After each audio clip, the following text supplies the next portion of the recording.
if we will distill it to 5 longevity buckets, they are: one, do your annual checkup. Second, don't make stupid choices, or what I call passive longevity, like tobacco smoking is just minus 10 years from your life statistically. Third is a diet, and the best way to extend. Welcome to today's episode of Growth Island. This is an episode that I've really been looking forward to. I got one of the hottest names in the longevity field right now. He is out with his new book, The Science and Technology of Growing Young. He is the founder of a longevity fund, the Longevity Vision Fund, which has over $1 million under management to invest in companies that's going to change our life and make us live long, healthy, and happy life. I think the last part is really important, which is one of the things that I enjoy about this guy as well, that he talks about the good life, not just long life. And just to put some context to this, like, this isn't just any book. This book is recommended by Peter Diamandis. If you don't know who Peter Diamandis is, then that's definitely one of the people that you want to follow, who's one of the biggest in the world when it comes to business technology. It's recommended by Ray Kurzweil. It's recommended by my big hero that I often talk about, Tony Robbins, who shaped where I am, my life today. It's recommended by Dave Asprey, kind of the father of biohacking that we often talk about. And it's also recommended by Dr. David Sinclair, which is also probably one of the hottest names when it comes to longevity, a researcher out of Harvard. So I could continue to go on with more of the credentials, but I think this should be more than enough, and I just really want to get into it. So Sergey Young, thank you so much for coming on the podcast. My pleasure. Thank you, Matt. And thanks to everyone. I'm so excited to be here with you today. How did you get into this journey of longevity? Our interest to longevity and health always start with a shock. So it's unfortunate reality, like 80 or 90% of the people that I know started to think about their own health or longevity after significant deterioration of either their own health or the health of the people who are close to them, whom they love. And well, again, that's the unfortunate reality. And I had two wake-up calls. One is the lung cancer case for my father back in 2005. He survived, but the quality of his life has never recovered. So it was very difficult period for me and my family. And the second, back in 2014, I've discovered I have extremely high cholesterol level. Later on, I realized this. It's just I've been genetically predisposed to have that. But doctors told me to take statins, pills every day for the rest of my life. And I thought, oh my goodness, my life, I can see like the end of my life, because then why would I need to take pills every day to survive for another, 40 years? At this time, I thought I'm going to be living another 4 decades, not right now. And well, this is where I started to dig into this topic. And I've done a lot of changes. And some of you know that the best thing you can do today, before all these exciting technologies that I explain in the book will be available to us in the next 10, 20 years from now, within the near horizon of longevity innovation, there's so many things that you can do in terms of changing your lifestyle and your relationship with doctors, routines like physical activity, etc. So I've changed it and I started to share it with a lot of people. And it was so exciting. I feel really positive, and I felt happy that I can change people's lives and then their health. And this is where this whole journey started. Fantastic. So Sergey, there's so many things to discuss when it comes to longevity, and you write about in your book as well, like the ethical concerns about living long. What does longevity actually mean and so on? But I only got you for a short while. So I will put aside all the critics that are going to be like, doesn't make sense to live that long. I think there's many reasons, and people can dig into your book to learn about it. David Sinclair as well goes into the ethical discussions. What are some of the things that we can do today to actually live long, healthy lives? So we need to realize that we're living in very unique moments of time. So we just 10, 20 years away from scientific discoveries and breakthroughs in technology will help us to live significantly longer, even to break this sound barrier of the maximum lifespan on Earth, which is 122 years. But like to reach this point in healthy and happy state, you need to stay on longevity bridge. You need to do a lot of things, which might sound simple or boring, or my mom told me that, which will help you to stay in this healthy and happy state. So what are the things? When people ask me, I always talk about 5 things in longevity bucket. If you look at the book, there's like a bonus chapter there, which explains 10 longevity choices that you can do today. But if we will distill it to 5 longevity buckets, they are: 1, do your annual checkup, because early diagnostic of cancer, heart disease, diabetes, and neurodegenerative diseases. And these 4 kill most of disease, they're responsible for 90% of deaths after the age of 50 in this world. So that's very important. We live in a day when if you do like really early diagnostic of, well, let's say cancer, your recovery chances and your chances to survive will increase from 20-30% of the late stage cancer to 90-100% with early stage cancer diagnostics. So that's one. Second, don't make stupid choices, or what I call passive longevity. Like tobacco smoking is just minus 10 years from your life statistically. And I thought, I was even like, at some point of time, I was even like thinking to take this whole discussion about tobacco smoking from the book, until I realized I was just yesterday, literally, I was looking at statistics in EU, and the share of adult women who are smoking in EU countries is anywhere between 15 and 30%. Imagine there's like countries like France, and I think UK is there as well, where almost 1/3 of females are smoking. Well, I haven't had an opportunity to look at the data for males. So tobacco smoking, using your seatbelts, it's +2 years to your life. Yeah, just be like, or driving car, but not a motorcycle, is also great, because mortality rates for motorcycle accidents is 17 times higher than for car accidents. So, and I can go on and on about more responsible risk averse behavior. So just don't do that. Now we need you here on this planet. Third is a diet, and the best way to extend your lifespan is actually decreasing your calorie. It's actually very easy to say, but it's very difficult to implement. You need to have a really strong discipline. So, and the decrease of the calories should be at least 15-25%. So eating less is actually extend the healthy and happy portion of your life. What I do, I am heavily vegetables focused. I'm not vegetarian. You don't need to be religious about this whole thing, but disproportionately increase the volume of vegetables that you consume is it makes you really healthy. And the second piece that I do in this field is fasting. So I'm fasting for 36 hours every week, from Monday evening to Wednesday morning. So this is 2 nights and 1 day, 36 hours. This is really healthy. So this also helps you to decrease the calorie intake. And I run on like 100% vegetables on Monday and Wednesday, like pre-fast and post-fast. And taking out sugar from your diet, like sugar drinks, everything which has sugar added, processed food as well, which is very dangerous for our food. So this kind of things. Number 4 is physical activity. And I do believe that 2/3 of your physical activity agenda is just walking 10,000 steps a day. So you can use whatever wearable you want to, like Oura Ring, Whoop, Apple Watch. Some people like Garmin, Fitbit, and measure 10,000 steps a day. Well, this is what you need to walk, and it's a substantial part of what you need to do in terms of the physical activity. And number 5 is what I call peace of mind. It's about the importance of mental health. This is sleep. This is meditation and mindfulness to decrease the cortisol level in your blood.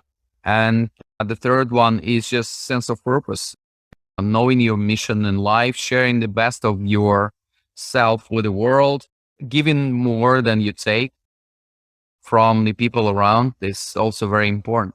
I think that's some fantastic advice. What are some of the cutting edge stuff? Because you have a unique image or insight into seeing like what's happening Yeah. in the world of research, venture capital, and so on. What are some Yeah. of the things that we might not have seen now, but you think will change our life in the next couple of years? Yeah. So I just want to break your question into two pieces. One, like, what are the things that we can do to even today, which is cutting edge? We probably don't realize it's cutting edge, and but it's just really helpful to build a foundation, like a platform for our health. So that's one. And the second piece, like, what are the most exciting, things that we investing in through Longevity Vision Fund, which will be available to us in the next 10, 15, 20 years. So first question. So if you think about today, is this whole power of early diagnostic is developing itself, is unfolding. Like even today, we have access to a number of like a DIY diagnostic products, which you can do at home. Like some of the cancers can be tested today at home. And it's sorry for this, either it's a fecal test or blood test. And then they're really helpful. These are in-box products that you can use to detect cancer or any other disease at home. Or like I just took out continuous glucose monitor because I thought I had a risk of early stage diabetes. It was not the case, but it was such an interesting opportunity to track within like in the course of 2 weeks to track what is the impact of different kind of foods or drinks that I'm taking on the glucose level in my blood. So that's kind of amazing. So go heavy on early diagnostic, like, and then so part of early diagnostic of doing MRI. So I'm doing MRI, full body MRI every year in Human Longevity Center in San Diego in California, and in the last few years, it was actually artificial intelligence algorithm which tracks your scan and shows to the doctor, to human radiologists, like what are the most risky parts of that. Even so, AI algorithm can detect early stage cancer, which is undetectable by human eye. So we tend to think it's the same like kind of X-ray stuff. It's just called MRI. It's not. It's a heavily and technologically advanced thing, which will completely change our chances to live longer and support our chance to live longer, healthy and happy life. So that's one. Second piece is power of wearables, and we discussed already continuous glucose monitor sensor. I just took out CO patch. This is the things that you put here on your chest, and it for 7 days and nights, it just measures the work of your heart. It's continuous electrocardiogram, very detailed. And then what you do, you just take this out, you ship it to the company, and it's actually really helpful in terms of preventing any spikes in terms of your heart disease risks. I do believe wearables are becoming our personalized healthcare devices. So we tend to think about Apple Watch as something which will show us notification from WhatsApp or convenient way to switch on, switch off the music. But apparently Apple, Google, Amazon, any other wearable companies, they building like a personalized healthcare and health data platform for all of us on the basis of wearables. So in few years from now, any wearable will be able to measure 95% of data that we need to have on an ongoing basis, which tracks our health. And we'll create personalized, predictive, and very preventive version of technological medicine. So that's going to be my two advice. Like go heavy on diagnostic. Diagnostic has changed completely in the last 5-10 years. And then second, just again, pick up your wearable and stick to it. Collect the data. It's okay if this is on Google or Apple service. I don't mind. And enjoy and watching the transition from just convenient watch to personalized healthcare devices. That's one part of your question, Matt. The second part of your question is like, well, okay, Sergey, this is great. We're going to stay on longevity bridge. We're going to be healthy and happy for another 5, 10, 15 years. We promise. Like, what's next? And this is actually the major part of the book. I mean, I don't know if you will agree with me, but it's probably 60% of the book about technologies and the different patient stories uh, around these technologies, which will be available to us very soon. So when people ask me like, what are the most exciting ones? I always pick up three. One is gene editing and gene therapy. We made a long way in terms of finally democratizing access to gene therapy and gene editing. Like 30 years ago, it was, I think it took 13 years in the US and $3 billion to sequence human genome. Right now, it's just a few hours and $200. Right now, we all participating in a global experiment in gene therapy because mRNA vaccines like Moderna is the outcome of gene therapy in a way. And so this is beautiful. And we already know all 3,000 longevity genes in our body, which we can really influence and help us in our body and mind to live longer, healthy and happy life. So that's one. Second piece is longevity in the pill. In 5-10 years from now, we're going to have like a new class of drugs, and it's going to be called longevity or anti-aging drugs. Because right now, drugs, they target particular disease.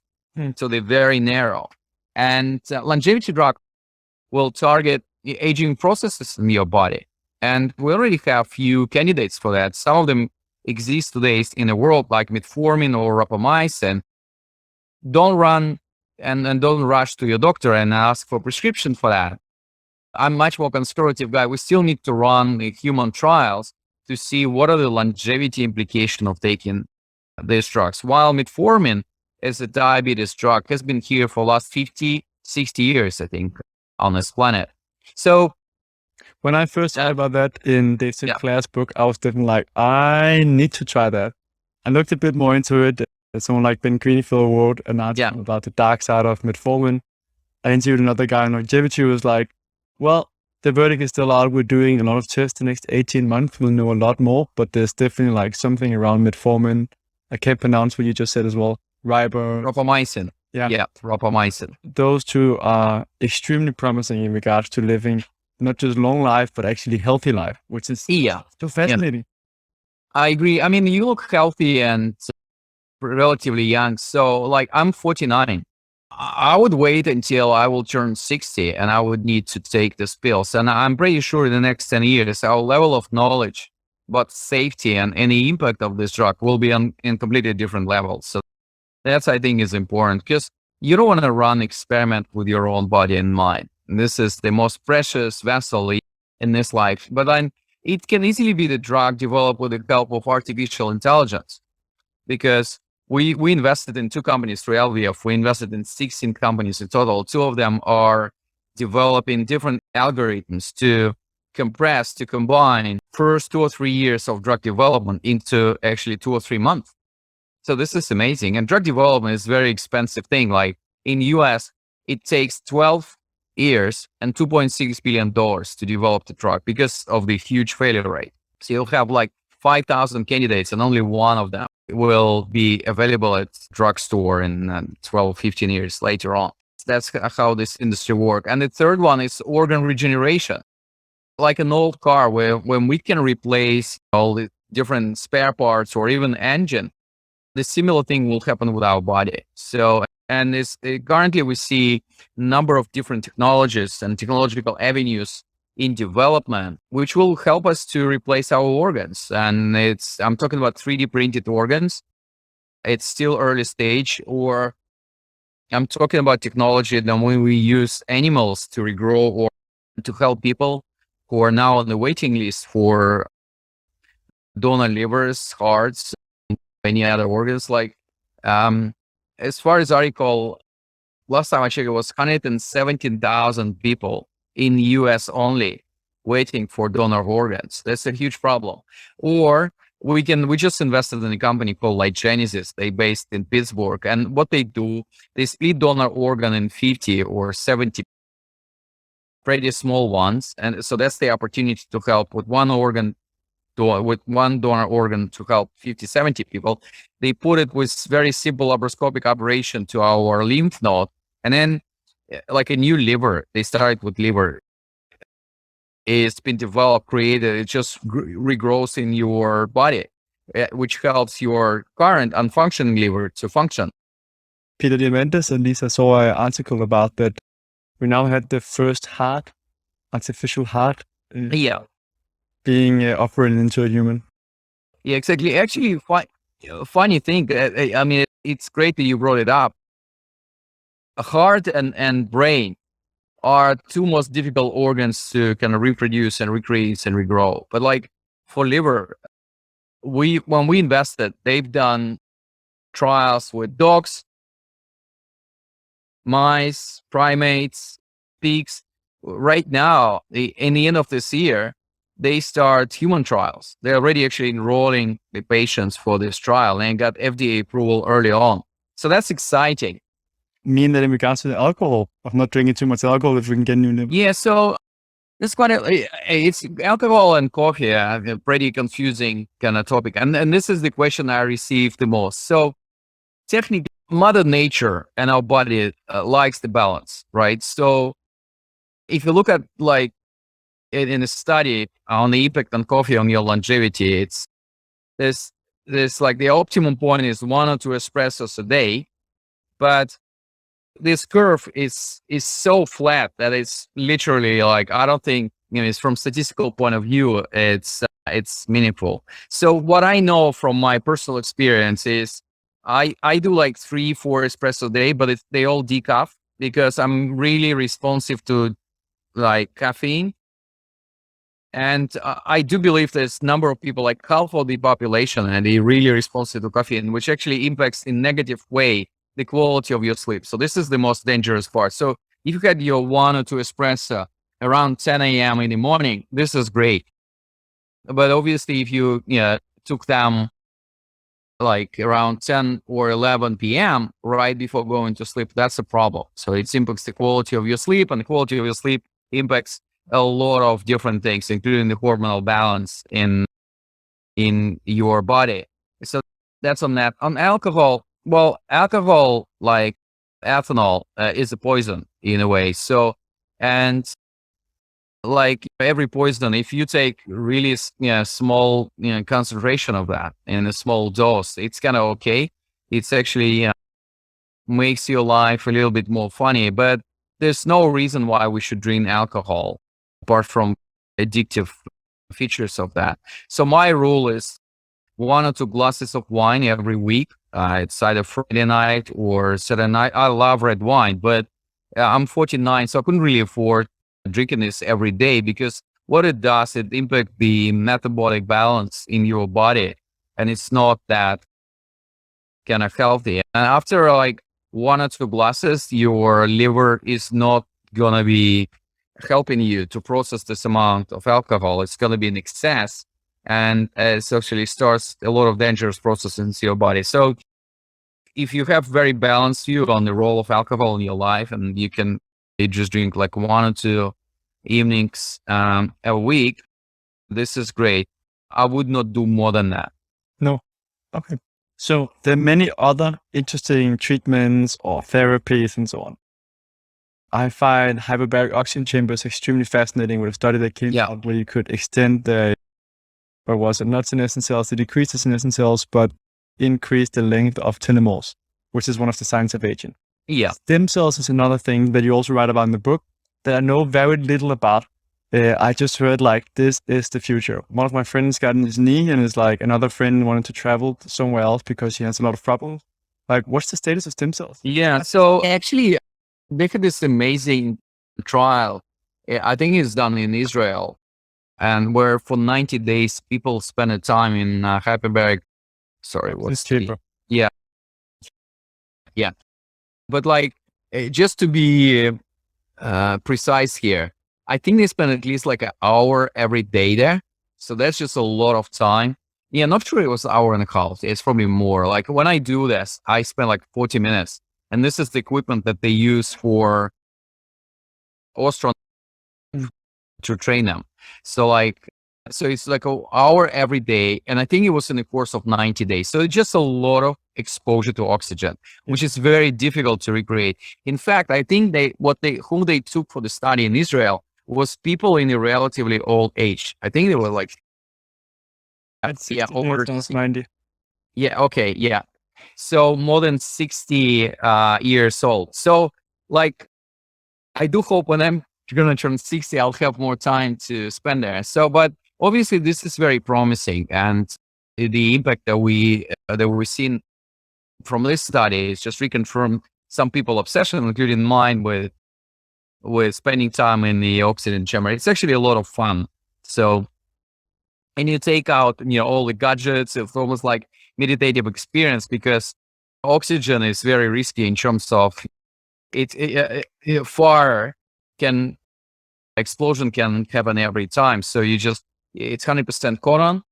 You change everything. You take out everything from your body, including your gadgets. So it's just good meditative experience as well. So coming back to your, yeah, I'm not sure. I've never asked this question, but for me, I have such a busy life. So I do appreciate this 40 minutes in the oxygen chamber.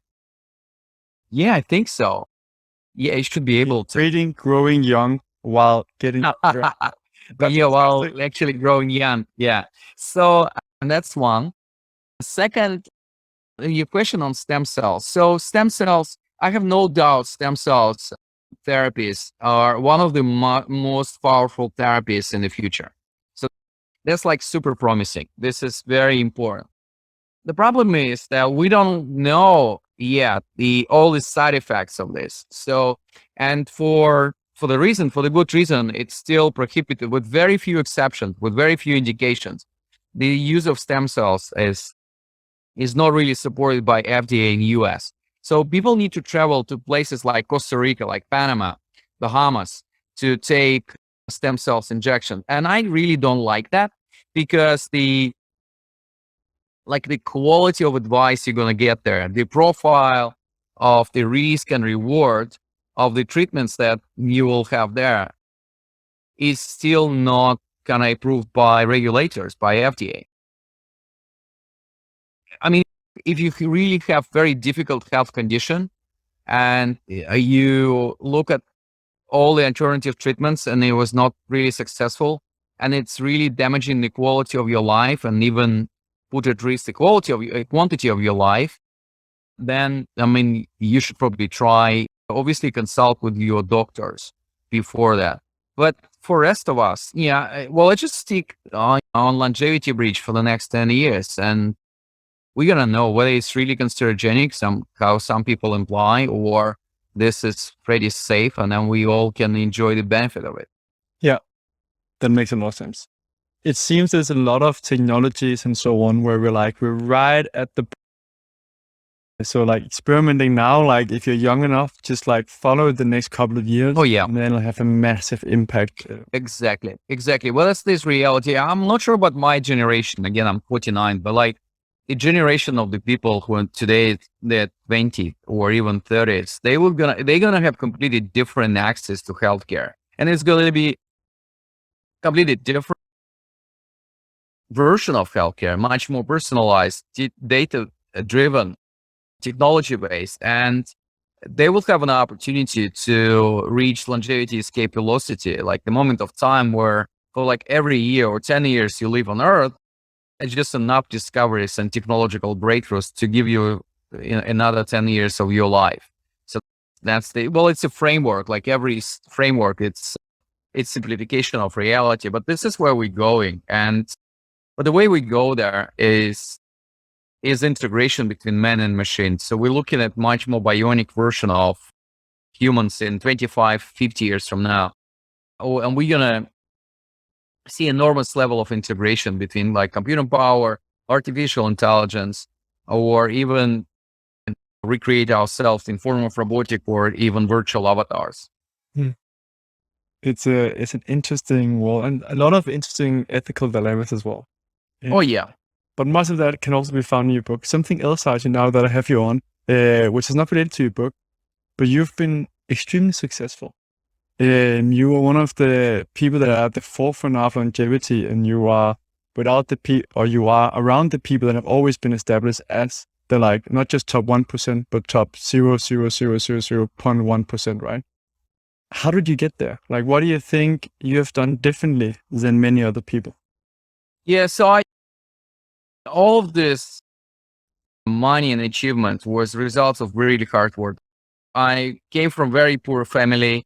At the age of 18, I actually was forced to work full time and study full time at university because my mother and father, they lost their job because of like perestroika and everything has happened in Soviet Union. And I was born in very small town, not in the middle of nowhere, like in the end of nowhere. And my hometown was closer to Japan, across the Japanese Sea, rather than to regional center, which is Vladivostok, far east of Russia. So it's just a matter of persistence, right? It's just loving no and embracing your failures is important thing. And some of the cultures, like I can talk about Russian culture in comparison to American one, people really hate failures because they think that they lose their face.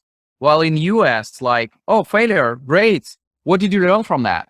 That's it. So this is the type of mentality that you need to have. And I remember I had the opportunity to listen to Jeff Bezos back in 2018. And what he told us, he is like, failures, we love failures in Amazon.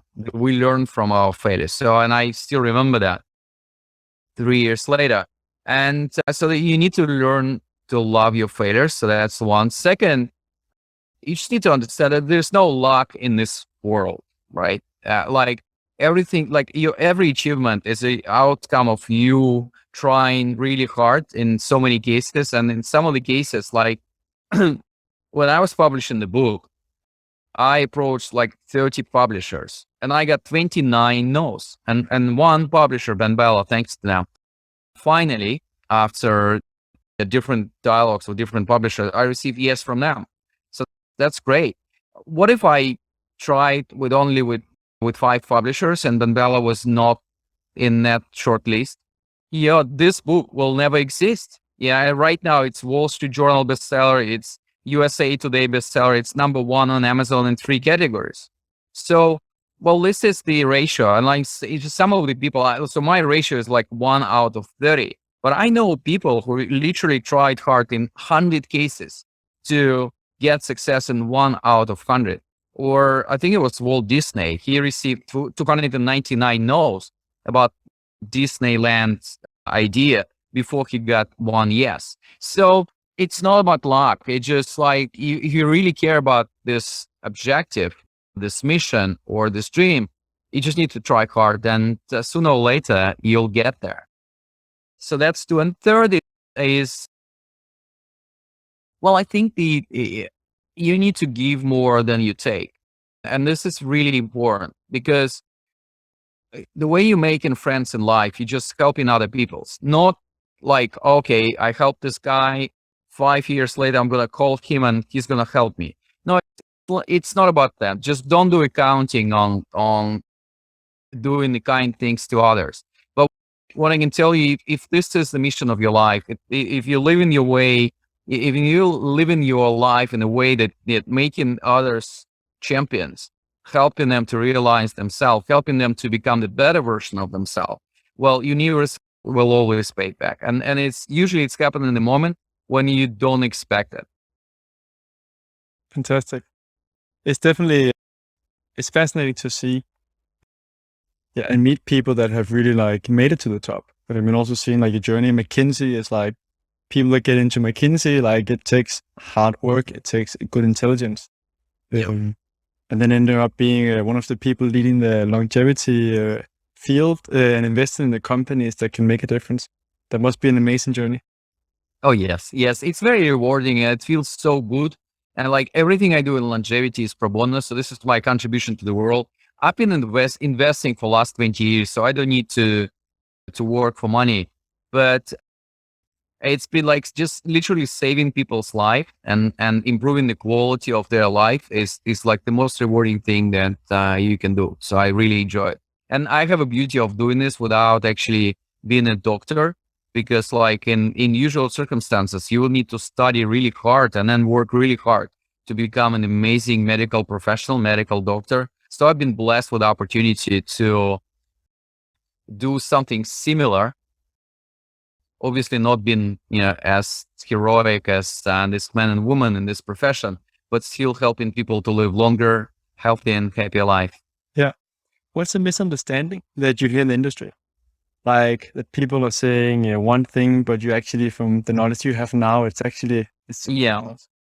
So like we used to say back in the day, it's like, oh, you need to eat many small meals and snack throughout the day so you keep your blood sugar stable, right?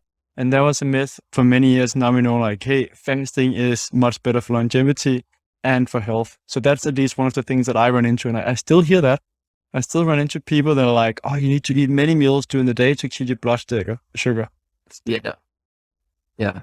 No, I'm not like, like the most stable version of my blood sugar when I'm fasting. So it's really flat. So look, I agree. Like, okay, longevity became such a confusing kind of space. So today you read, you need to do like stem cells injection. And then next day you listen to Sergey Young and he tells you like, you don't need to go to Panama to do stem cells. Just wait for 5-10 years. Or you need to put butter in your coffee. Like if you listen to my very good friend Dave Asprey and tomorrow you read like, you can literally avoid this. So where are the myths? Splitting your meals throughout the days. I do believe from my own like experiment, I'm not a biohacker. I'm a very conservative version of longevity enthusiast. Having 1 or 2 meals a day is actually healthier than having like 3 or 4. So that's one. Second, I do think that we are very kind of focused on different diets and diets that have restrictive nature, like fat-free or sugar-free or keto diets, etc. And I don't think they good to create the first impact in the first like month or two, but then it starts to work against you. This is what I believe. So balanced diet is a much better diet than any other restrictive regimen that you take. And this whole like superfoods thing as well. Like we need to have a plenty of stuff on our table, and like you can really build your life around avocado or papaya, these kind of things. Like supplements, some people, I know people who like super healthy and they don't take supplements. And I know people who like run their life on supplements, like including myself. I'm great believer in supplements. But like in reality, you can have the balanced nutrition with or without supplements. It depends how many hours and effort you are planning to implement on this. Like, I think there's huge underestimation of the importance of sleep. And I'm actually grateful to Matthew Walker for writing the book called Why We Sleep. I think it was back in 2019. Amazing book. Well, I was reading this back in 2019. So it's such a beautiful book. And I reconsidered my view on my sleep hours right after that, because before that, I was just looking at sleep as like an endless credit of hours that I can take, and I can like always sleep not 8 hours, but like 5 hours. And not right now. And I remember I met a very good friend, Dr. Jack Cradle in London. He's the founder of one of the human performance optimization centers in London. They work with people who just had their oncology case and try to recover, and with athletes. And so I asked him, like, Jack, tell me, like, what is number one advice? And he's, Sergey, every evening we can visit the most powerful clinic in the world with sleep. And I'm like, oh my God, such a beautiful way to describe the importance of that. Sleep is like really amazing. When you feel bad, just like invest in sleeping, well, at least for a few days or for a week if you can. And you just see the level of changes and like on your body or hormonal balance, your mood, like level of energy, level of health. It's so powerful. And so I'm investing, following my rule of 8 hours in the bed, 7 hours of sleep. I'm investing a lot in sleep, and this is important part of my routine. Yeah, that actually went to my next question. What are some of your daily routines and habits? Yeah, so sleeping is important. Don't think you're lazy. Don't feel guilty if you sleep in more hours. One, two is I don't know if this is going to be unusual for some of our audience, but like your psychological mindset, how you meet the day, what are your mantras, is extremely important. So like every morning when I wake up and I'm telling myself, I'm going to live 200 years in the body of 25 years old man. I know it sounds stupid. It's just psychological trick, but like imagine every morning I wake up and 3/4 of my life is ahead of me. Well, this creates completely different feeling, completely different ambition. I can do everything in this life because I have another 151 years to run on this planet or even outside of this planet. I know it's psychological trick, but like body responds to that. You actually growing younger by doing that. It's about being grateful, and evening is the best way to do it. Like, what are the 5 things that you're most grateful for today? It's just a lot of discoveries if you just do it for like 30 days every evening and just literally counting small and big things that you've faced and during this days that you're grateful for. It's it's really beautiful.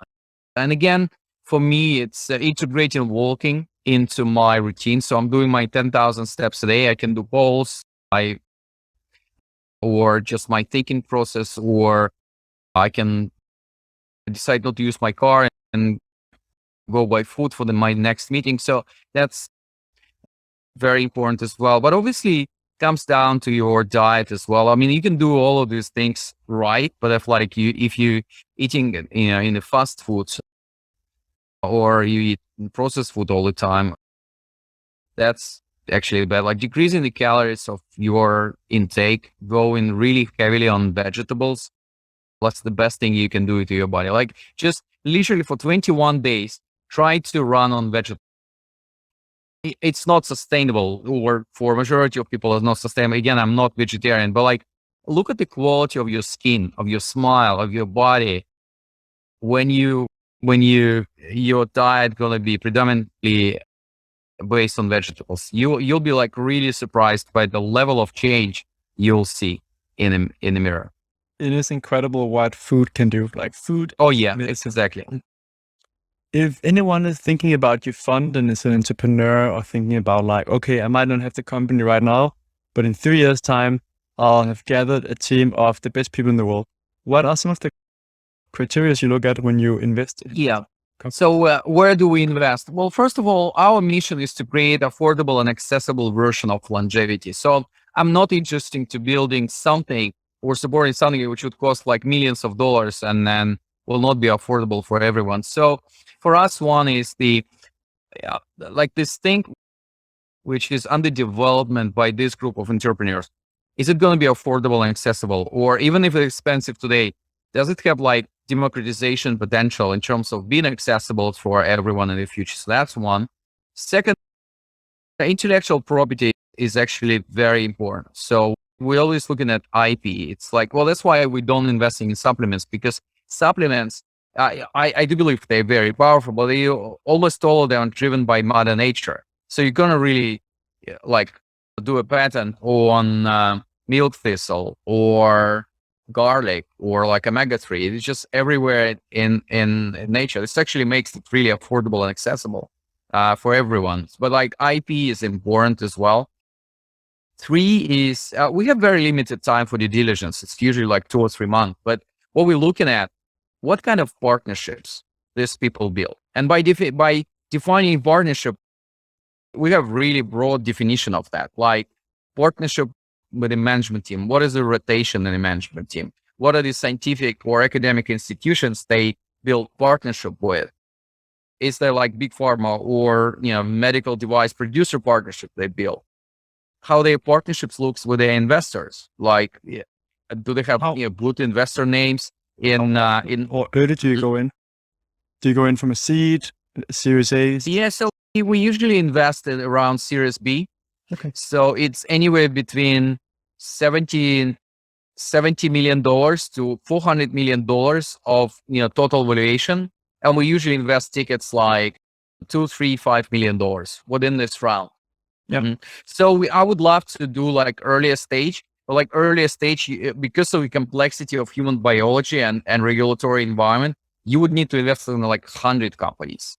And it's impossible for $100 million fund to invest in, to build this diversified portfolio. So I need to be more balanced here in terms of the risk return. Yeah, makes a lot of sense. Yeah. So Jay, I would love to talk to you for many more hours. I hope I get the pleasure of meeting you in real life. I'm sure there'll be one opportunity in the future. So, but now the time has already been an hour and I know you have a busy schedule. Yeah. I really want to thank you so much for coming on the show. I really appreciate it. Thank you, Matt. And I wanted to thank you for everything you're doing, just bringing this positivity around changes in health and healthcare and our longevity to the world and to the audience. This is amazing topic. And this is what just a final thought I wanted to share with our audience. Like, start working on the human biology, on your own health.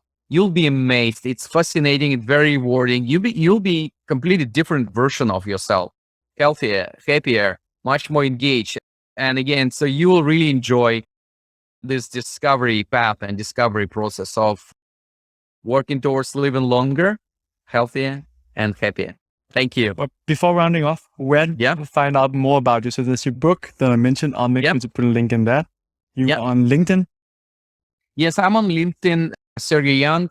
Instagram is my favorite platform. I'm Sergey Young 200 there. 200 for 200 years. Remember that? Yeah. Easiest way to do it, to follow me up, is to go Sergey, sign up for newsletters. And we have amazing offer for someone who hasn't had the chance to order my book. You can buy the book from Amazon and claim the offer from sergeyyoung.com. You'll get access to Longevity Video Academy's like 12 videos that I've made explaining different aspects of longevity, and 2 other books, one about kids' health.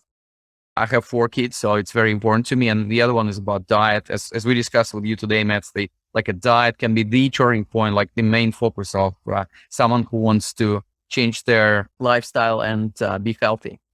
Fantastic. Thank you so much, Sergey. Really appreciate it. Thanks, Matt.